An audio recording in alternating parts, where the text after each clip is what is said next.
How long's it been now? 2, 3 years? Shut up. We both know you can't ignore this project forever. You have too many stupid little opinions on shit not to do it. Plus, Angel and I are going, so you might as well use us. It's been 3 years since anything has fucking happened. You gotta get the fuck over yourself. Do you really think all this shit and fucking reviewing movies are related? Let's look at it this way. For 3 years I haven't done anything. Nothing weird has happened. Except for you. I get a weird feeling whenever I make a, opinion thread on Twitter being watched, but it's about it. Correlation isn't fucking causation.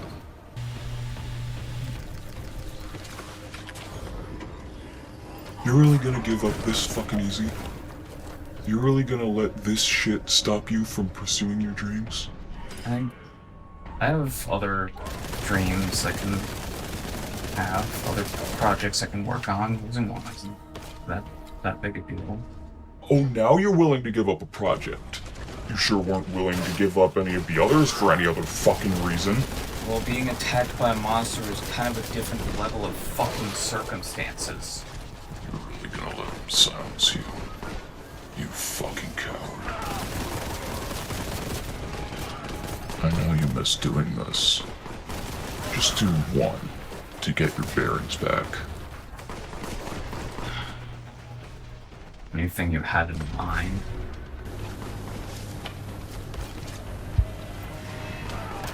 Maybe. Come get some. Come get some.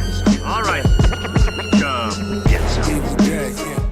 Hello, I'm the good. I'm the bad. And I'm your host. So, Evil Dead, right? Good movies. New one's good. Got a comic one. Flawless. So our comic opens in Ancient Egypt! We are the Deadites. Our powers vast. Our followers legion. Yeah, every hate group says that, but that doesn't stop them from being a bunch of embarrassing chuckle fucks. we see Ash is about to be sacrificed by Deadite cultists. You are to be consecrated. Hold on, you're gonna skin me? Seriously, your book ain't gonna last. I bruise real easy. Let the age of darkness begin. No! No! No!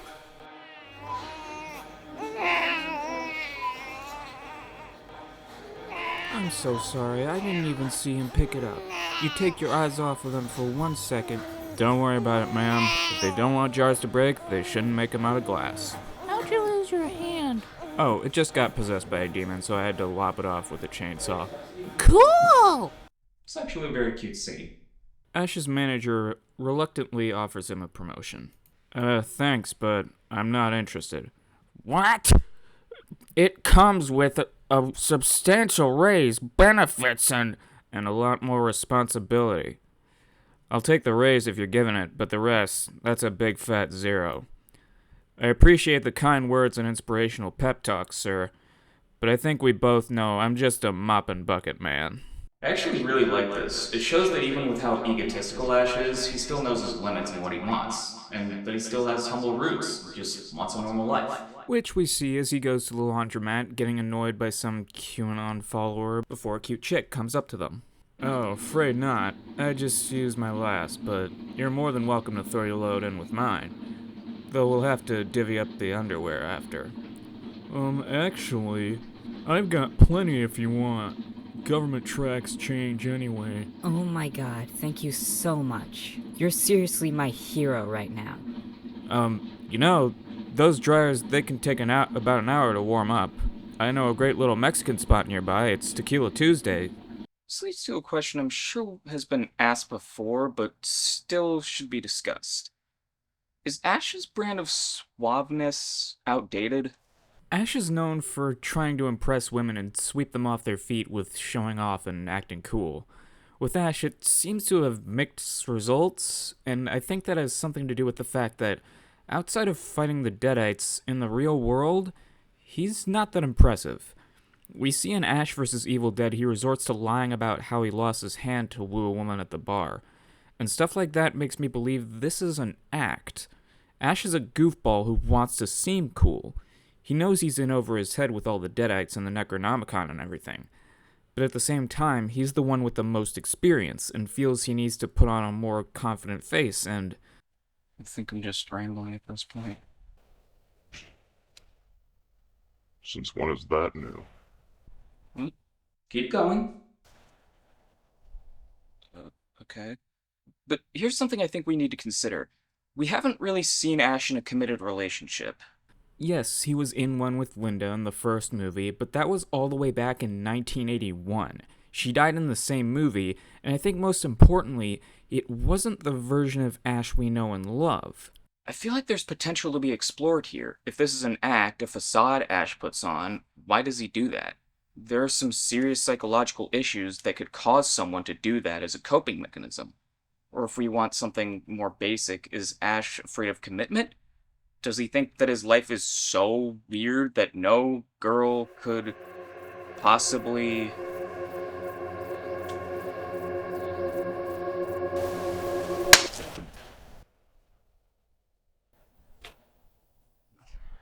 Anyway. Ash tries to court her again, but she gets possessed, throws Ash, and... Oh, she's pouncing on him and slashing at his back. I feel like some motion lines could have been used there. Can't a guy even get laundry day off? See, this is the Ash I love. Probably even more than badass Ash. Just tired and overwhelmed Ash. Very relatable. What was that thing?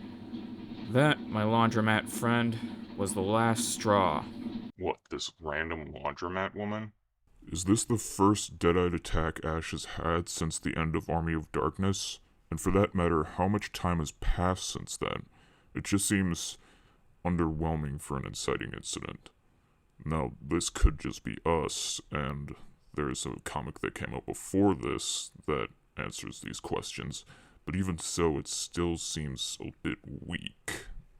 Anyway, Ash meets with a college professor who is taking some random dude walking in with the real Necronomicon Ex Mortis surprisingly well to get some info on how to get rid of the book.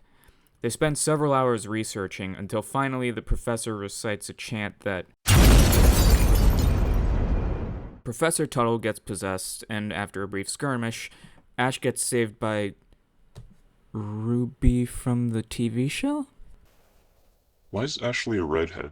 After Ash's chainsaw talks to him, issue 1 ends with the reveal that Tuttle's dog can also talk, his model skeleton's alive, and a tiny Cody Johnston is there too. Also, I don't have the physical issues for the rest of the series, and I'm getting the rest of these off Read Comic Online. Before you tell me that's immoral, the publisher, Dynamite Comics, collaborate with Comicsgate. They don't get my money, and they shouldn't get yours. So anyway, we find out that the lightning strike caused aspects of Ash's personality to spawn off into different entities. His intellect went into Tuttle's dog, fear into the model skeleton, impulsivity into the tiny Cody, aggression into his chainsaw, which seems like splitting hairs, but okay, and his femininity just got a body, I guess. Does Ash even have a feminine side?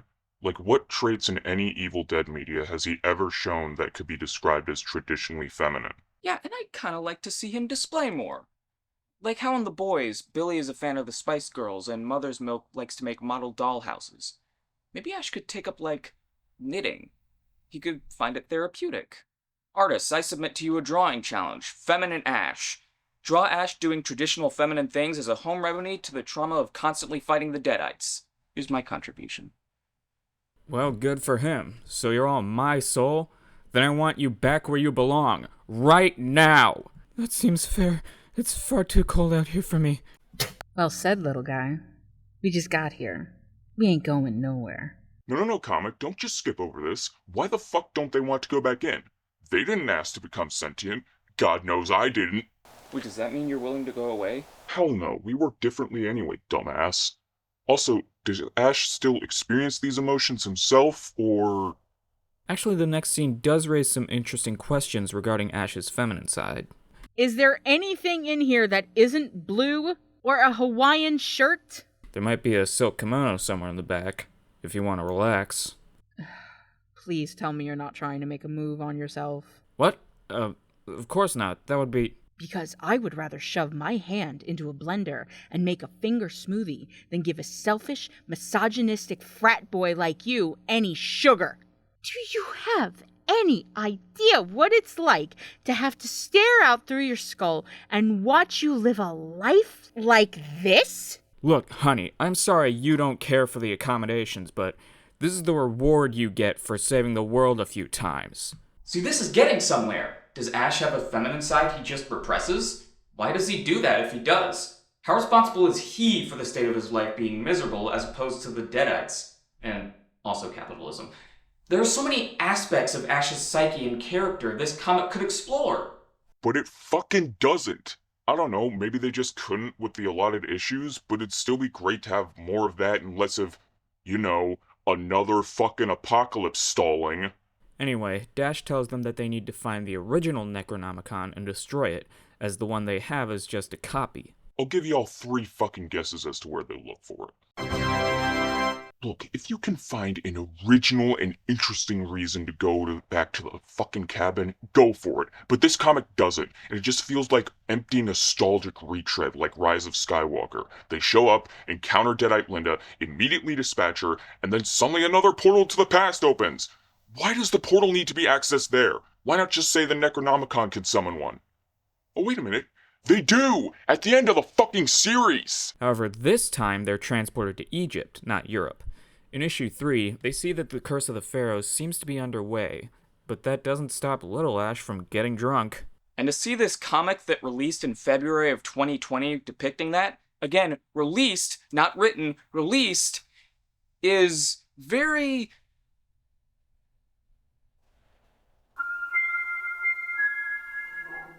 Anyway, they get chased, captured, and brought to the Queen. Hold on, you speak Egyptian?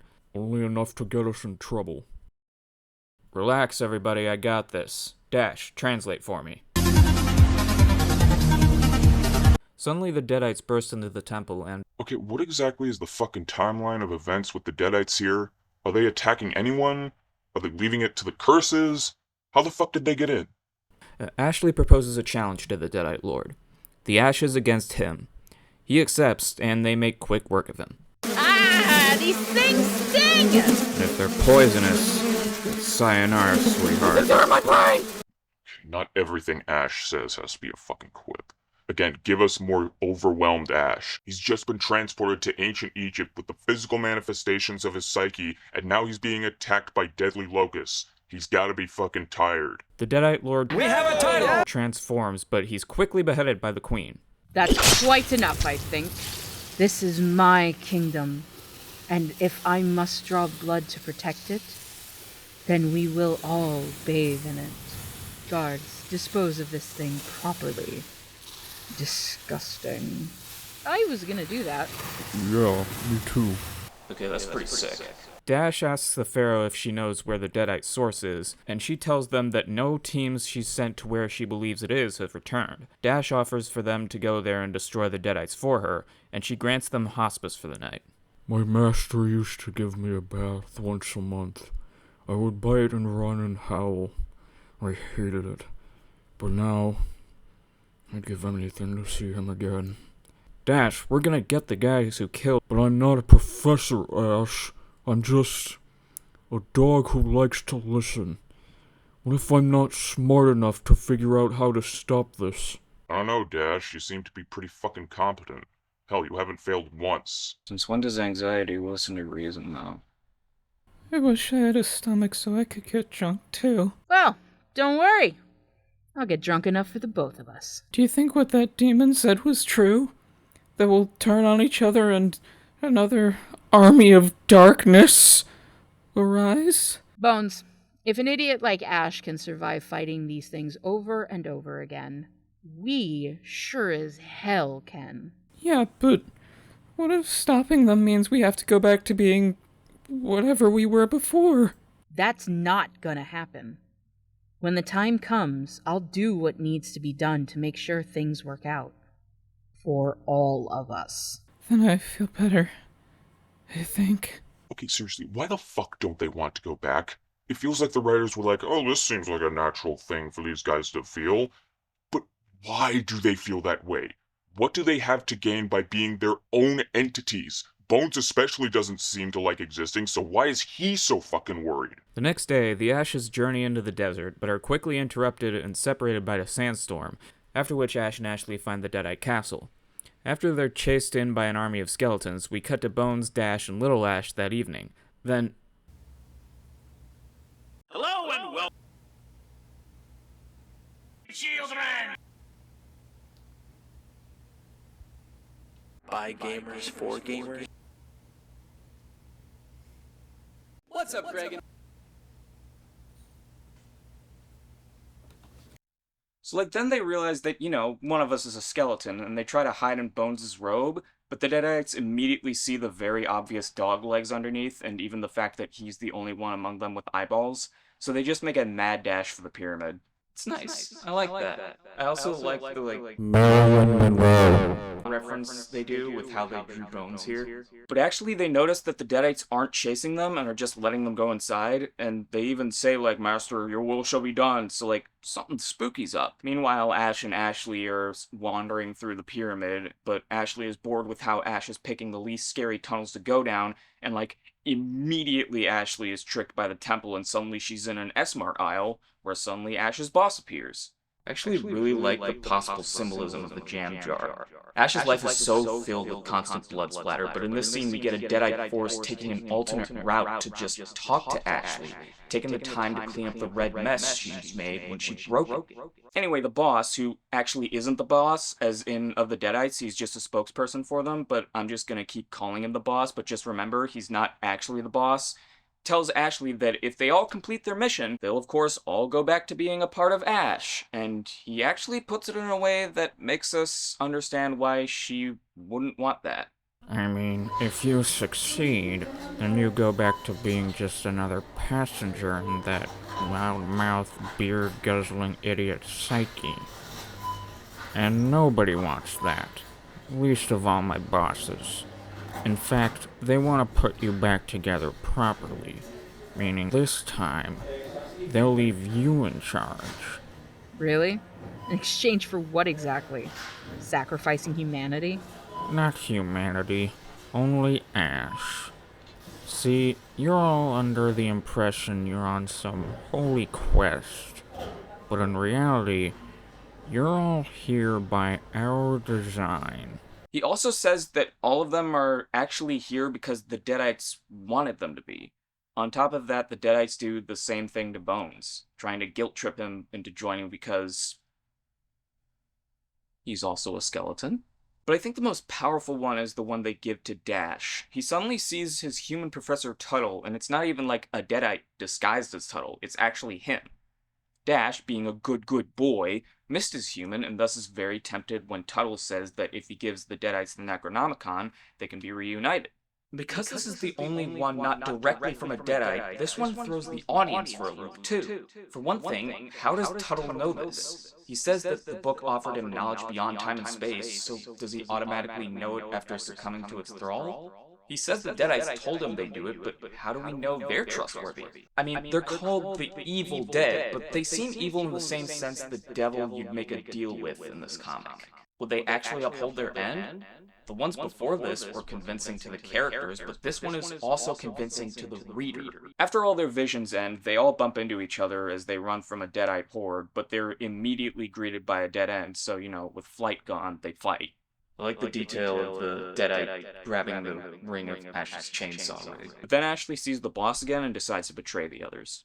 For some reason, one of the variant covers for issue 5 is a Dark Knight Returns parody. What does Batman have in common with the Evil Dead? You turncoat soul digger. I know I've always been my own worst enemy. But you gotta admit, even this is pushing it. Don't blame me, you pig-headed moron! How many times did I try to get you to do things my way? Huh? How many times?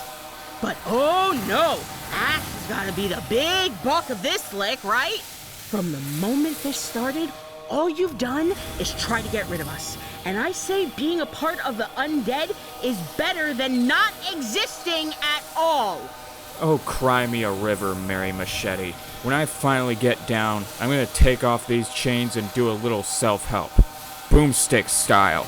We see that the others are being held in a little cavern, and after Bones gives an inspiring speech, they send Little Ash through a crack in the wall where... You know, I actually don't want to know how the heck he did that. I wish more stories were brave enough to do something like that. I mean, it's obviously a very fine line of choosing where and when to do it, but I'd like to see it more. They follow the screaming to the ceremony chamber and join Little Ash in fighting them, and while the Deadites are distracted... Now seem like a good time to you? Absolutely. It's phrased as if they discussed this beforehand. When? Before they joined Dash's group? You could have had like a leading line to end that scene on to imply to the reader that's what happened. Anyway, as they all fight, Ashley chases one of the fleeing head Deadites, but the day is saved again by Little Ash, which is wonderful. Dash gets the next one, and Ash kills the final one as he prattles on about the forces of darkness's unstoppableness. They return to Bones and say that they burned the Necronomicon except for the page with the portal spell, and Dash says that once they burn that, they'll all return to being a part of Ash. And then Ash tries to kiss Ashley, which, come on man, don't Loki yourself. They leave the temple and summon the portal, but once they return, Dash notes that something is wrong. They're suddenly ambushed by more Deadites, but before they can start whooping ass again, they're suddenly shot to bits, and the Ash Squad sees another Ash Squad, composed of old cyborg Ash, caveman Ash, super smart slug Ash, lizardman Ash, and ghost Ash, who looks like a very specific type of ghost. The type of ghost that would appear in, like, I want to call it a YA book. I know that's got to be what it's officially classified as, but it's not what you'd think of it as. It's like a book, maybe a graphic novel or a novel with occasional illustrations about tween ghost hunters. It was like a subgenre I'd check out a bunch of examples from at my local library as a kid. I know the exact aisle it'd be on. I've got like such specific examples in my head, I just can't remember any of their titles. Imagine the art style of any one of those books exactly. I know I may sound crazy to most of you, but I guarantee there's a very small subset of people who know exactly what I'm talking about. Either that, or he looks like Dimple from Mob Psycho 100. So that's the Death to the Army of Darkness. From what I've tried to find, there's no news of any continuation of this story arc within the Evil Dead franchise. That's a pretty good story. Like we said, there's things that if explored in more detail could have made it a lot better. I would say it's a must-have, especially since that would mean giving a publisher that collaborates with a hate group money. Honestly, if you experienced it through this video, that's probably good enough. There's not much else to make it worth reading it for yourself. How do I end these things again? So, that was fun, right? Back into the swing of things? I don't know. The space of the internet has changed so much since the last video. I feel like I'm lost. Like I don't know how to act, who to imitate, who to draw inspiration from. The critic and commentator space is fractured so much these last few years. Like there's no unspoken set of rules or guidelines. Imitating you-know-who has made the previous videos age poorly. Imitating anybody is going to do that. Internet personalities rise and fall just like fads and trends. It's a tactic that's designed to fail. And with how you want the things you create to last long after you, I think it's a bad idea. You shouldn't copy people. Yeah, you should just be yourself. But I don't know how to. You guys, you're from my mind. You should know how it works. I've learned all my life how to be normal, neurotypical, how to mask, whatever, from imitating other people. I don't know if I can be myself when myself is just a mishmash of other people. Everyone is. That's nurture theory. Yeah, okay, but it's so much more intensified here. I don't know who I am, how to be me when I'm on camera. I don't know how to translate my sense of humor into a format like this. Then why are you doing this at all? Because I have too many stupid opinions not to do it. I have so many things I want to say, I want to talk about. I just don't know how to do it. Then figure it out. Look, every series has early installment weirdness. They all want to avoid it, but it's pretty much inevitable they're gonna have it. The Adventure Zone started from a pre-made D&D campaign. You just need to figure out your voice. Experiment a little with, like, video formats. Maybe make some video essays. Look, let's say you don't want to be like other people anymore. I don't know if I do. Okay, but if you do, let's just say you do, or we do, for now, try to look for something that hasn't been covered in a video you've seen before. Break the format. Is there anything you'd want to do that with? Maybe.